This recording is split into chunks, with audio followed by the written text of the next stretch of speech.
बिस्मिल्लाहिर्रहमानिर्रहीम, अस्सलाम वालेकुम गाइस। आज हम एक सप्लीमेंट्री एनालिसिस करने जा रहे हैं पाकिस्तान रियल एस्टेट का और देखेंगे कि जो हमने जनवरी फरवरी में एक फोरकास्ट दी थी वो अभी तक कैसे सही चल रही है और उसके अंदर क्या करो। जब जनवरी फरवरी में हमने आपको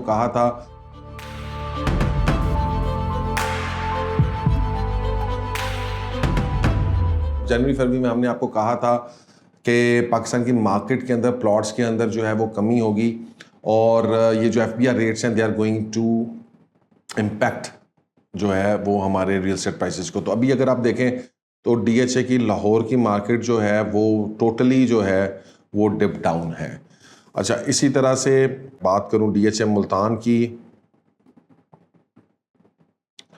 तो डीएचए मुल्तान जो है वो जनरली बिल्कुल नोज डाइव तो नहीं है, वो तकरीबन आप समझिए, लेकिन वो भी थोड़ी सी स्लाइटली डाउनवर्ड ट्रेंड की तरफ चल रही है। डीएचए गुजरांवाला भी अगेन डीएचए मुल्तान वाला इम्पैक्ट है।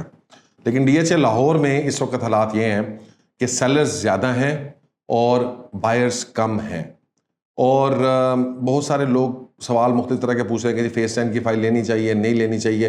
तो मैं एक दफ़ा उनको बता दूं, देखें मेरी अपना एनालिसिस है, आप एग्री कर सकते हैं, डिसएग्री कर सकते हैं, आपकी अपनी ओपिनियन हो सकती है। मैं ये समझता हूँ कि एक 30 एक 40 की फ़ाइल जो है वो बिल्कुल भी नहीं लेनी चाहिए। अभी फेज़ 6, 7, 8, 9 बेतहाशा फेजेस पड़े हुए हैं जिनके अंदर भी बेतहाशा प्लॉट्स हैं और उसके बाद फेज़ 10 में अभी आना है। मुझे तो बिल्कुल भी 1,40,00,000 रुपए में ये समझ नहीं आती। आप में से जिन लोगों के पास इस वक्त कुछ पैसे हैं तो मैं ये समझता हूं कि आपके पास 3 एरियाज हैं जिनके अंदर इन्वेस्ट कर सकते हैं सेफली अगर आप प्लॉट्स और फाइल्स में करना चाहते हैं। और इसके अंदर जो है वो मतलब डीएचए लाहौर में मैं इस वक्त कोई फौरी तौर पे कोई चीज़ अच्छी नहीं समझूंगा। मेरे ख्याल में 2022 के अंदर अगर कुछ पैसे ऊपर जा सकते हैं तो वो डीएचए मुल्तान में जा सकते हैं, वो डीएचए गुजरांवाला में जा सकते हैं। और एक और चीज़, तो बड़े लोगों को सरप्राइज, लोग ना आधी वीडियोस देखते हैं, आधी वीडियोस को उसको समझ नहीं आती, क्योंकि ये अब वीडियो जो है ये सबके लिए, ये एक्सपर्ट्स के लिए भी है, ये लोकल बंदों के लिए भी है, तो वो उनको ये समझना, स्पेशली एक्सपर्ट्स फिर भी इसको अवॉइड करें। लेकिन जो लोकल ट्रेडर है उसको अगर डीएचए क्वेटा में कोई कमी होती है प्राइस के अंदर, यानी वो 80-90 लाख पे आती है, तो मेरे ख्याल में that would be a good buy short term trading के लिए। अगेन मैं मेंशन कर रहा हूँ शॉर्ट टर्म ट्रेडिंग के लिए।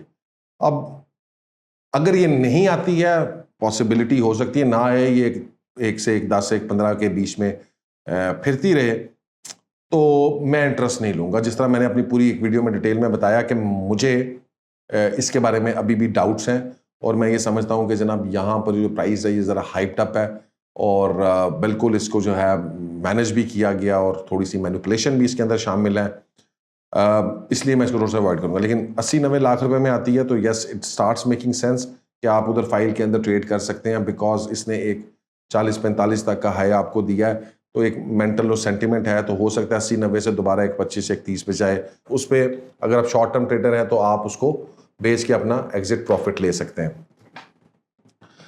अच्छा, उसके बाद हमने इसी पिछले एनालिसिस के अंदर बात किया कमर्शियल्स की, और कमर्शियल्स में मैं समझता हूं कि जनाब कमर्शियल्स में अभी जूस बाकी है और ये हमें शायद आगे जाके मिलेगा। प्रॉब्लम क्या हो रही है इस वक्त कि जनाब everyone is waiting for the budget. Pakistan में पॉलिटिकल सिनेरियोज एकदम से काफ़ी इंस्टेबिलिटी हुई है, चीज़ें हुई हैं, सारा कुछ, और टेक्निकली जून के बाद थोड़ा सा पता चलेगा कि जी कि व्हाट इज़ गवर्नमेंट। फीलिंग ये है कि it will be a friendly budget. उसकी वजह ये ऑब्वियसली पॉलिटिकल रीजंस है, गवर्नमेंट ने अपने आप को स्टेबलाइज करना है तो वो ऑब्वियसली एक फ्रेंडली बजट देना चाहेगी। लेकिन क्या प्रॉपर्टी के ऊपर वो कोई इतना ज़्यादा दे सकता है? उसकी रीज़न ये है कि हमारे ऊपर FATF गवर्नमेंट चाहती भी है तो FATF एंड IMF का जो हमारे ऊपर प्रेशर है, क्या वो हमें ये फ्रेंडली बजट प्रॉपर्टी के अंदर देने को करेगा? तो मेरी एक जनरल सजेशन ये होगी कि अगर तो आप इन्वेस्टर हैं और आप एक इन्वेस्टमेंट करना चाह रहे हैं और अभी करना चाह रहे हैं, तो इस वक्त आप जनरली प्लॉट्स एंड फाइल्स को अवॉइड करें, वेट फॉर द बजट। जून में जो चीज़ें आती हैं उसके बाद जुलाई अगस्त में हम जाके बिल्कुल इसको रीएनालाइज भी करेंगे कि जनाब क्या चीज़ें आती हैं। खुदा ना खास्ता जो न्यूज़ हैं कि जनाब जिस तरीके से बजट के ऊपर वो काम कर रहे हैं या जो प्रॉपर्टी के लिए चीज़ें तशवीश की गई हैं, अगर वो उस तरह से आती हैं तो प्रॉपर्टी को, ये प्लॉट्स एंड फाइल सेक्टर को स्पेशली जो है एक सेकंड नोज डाइव भी लग सकती है। लेकिन अगेन इसी वजह से बार बार बहुत सारे लोग ये समझ रहे हैं कि जनाब हम चूँकि अब एक कंस्ट्रक्शन सेक्टर है, हम उसको बार बार कह रहे हैं तो शायद हम कुछ अपनी चीज़ें बेचना चाह रहे हैं। बात ये नहीं है कंस्ट्रक्शन सेक्टर में सिर्फ एक हमारा तो एक छोटा सा प्रोजेक्ट होगा बीच के अंदर, लेकिन कंस्ट्रक्शन सेक्टर में बेतहाशा प्रोजेक्ट्स जो हैं वो लाहौर में बन रहे हैं। तो ये जो सारे बड़े बड़े और छोटा इन्वेस्टर उसमें नहीं है, उसमें बड़ा बिग शार्क मौजूद है, उसमें बड़े बड़े ग्रुप्स मौजूद हैं, उसमें पेट्रोलियम के ग्रुप्स मौजूद हैं, उसके अंदर टेक्सटाइल के ग्रुप्स मौजूद हैं, ठीक है जी, उसके अंदर बैंक्स मौजूद हैं जो ये प्रोजेक्ट्स कर रहे हैं। तो फिर आप इस बात को समझें कि या तो ये सारे जो लोग हैं ये बेवकूफ़ हैं या हमें जो है उनकी बात समझ में नहीं आ रही। तो उसकी वजह ये है कि जी कि इस तरफ जो लग रहा है कि जनाब कंस्ट्रक्शन सेक्टर जो है वो that is the only sector जो आगे चल के सेफली जो है वो अपनी प्राइसेस को इंक्रीज़ करेगा, सेफ है, सिक्योर है और कंफर्म कैपिटल गेन्स हैं, प्लस लेटर ऑन स्टेजेस के ऊपर आपको इसके ऊपर रेंट भी मिलेगा। सो ये जो सारी कहानी है ये बेसिकली लॉजिक बेस्ड है कि आपने क्यों इस सेक्टर की तरफ तवज्जो देनी है and why you need to go there, और रेंटल इनकम की तरफ आपने जाना है। गाइज आई होप एक समरी एनालिसिस है। Real estate obviously subject to market risk है और चीज़ें फौरी तौर पे चेंज हो सकती हैं। जून का बजट अगर बहुत अच्छा आ गया, गवर्नमेंट ने रिलीफ दे दिया, प्रॉपर्टी सेक्टर को कुछ दे दिया तो ऑब्वियसली चेंज हो जाएगा, और अगर जून के अंदर डंडा दे दिया तो फिर उल्टा पड़ जाएगा। इसलिए अगर इस वक्त आप सोच रहे हैं तो this is the best place to invest, ये वाला जो एरिया आपका, this is the best place to invest.